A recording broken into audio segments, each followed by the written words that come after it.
Je pense que la Chine est l'avenir avarié du monde, c'est-à-dire un avant-goût de l'apocalypse. Voilà, et là, ce virus est rien par rapport à ce qui pourrait arriver dans 20 ans.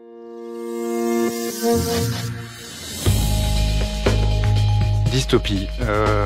Pourquoi déjà, je pense que la Chine est rentrée dans l'ère du big data. Alors, le big data, je le définis par la digitalisation de tout être, en fait, dématérialisation des achats.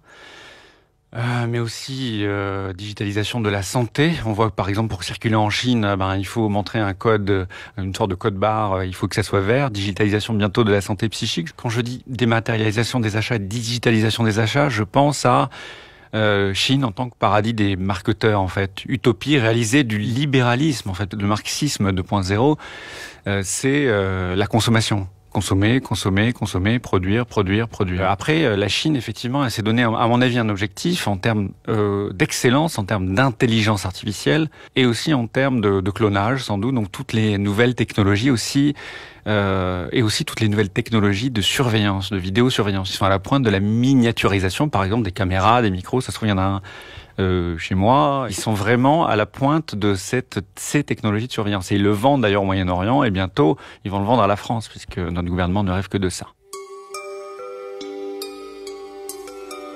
La Chine a été l'atelier du monde, mais en fait, on oublie aussi un autre mot, c'est le dépotoir. La Chine, atelier et dépotoir du monde. Pourquoi? Parce que moi, je la découvre en 1996 et c'est mon premier voyage, grand voyage à l'étranger. Je découvre, en contrôlant ces fameux cotons-tiges, ces casseroles, enfin bref, ces produits ce fameux Made in China, je découvre une Chine déjà ravagée, en fait, dont l'environnement est ravagé par l'industrialisation et l'urbanisation. On est qu'en 96. Je redécouvre, quand j'y atterris en octobre 2019, une Chine encore plus ravagée. Mais comment c'est possible?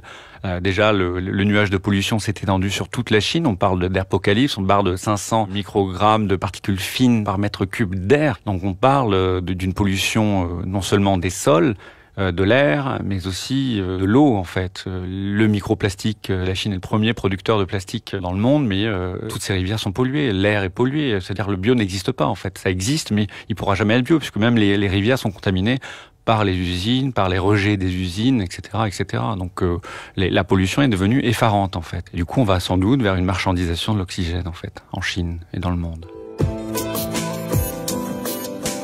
Je pense que la Chine est l'avenir avarié du monde, c'est-à-dire un avant-goût de l'apocalypse. Voilà, et là, ce virus c'est rien par rapport à ce qui pourrait arriver dans 20 ans si voilà, on ne fait rien. La Chine est devenue, c'est elle qui le clame, et le Graal d'un Occident qui se désagrège, qui n'arrive pas à contrôler l'épidémie, qui se délite. Et en plus, elle se moralise, donc c'est aussi le Graal d'un futur parfait. Plus de virus, plus de vieillesse, plus de défauts.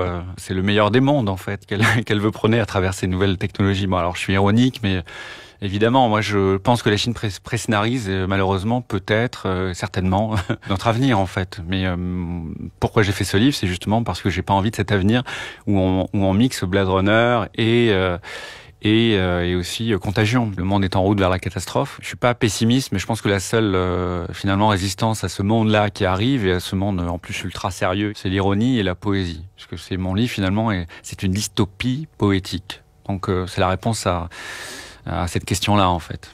Ma réponse.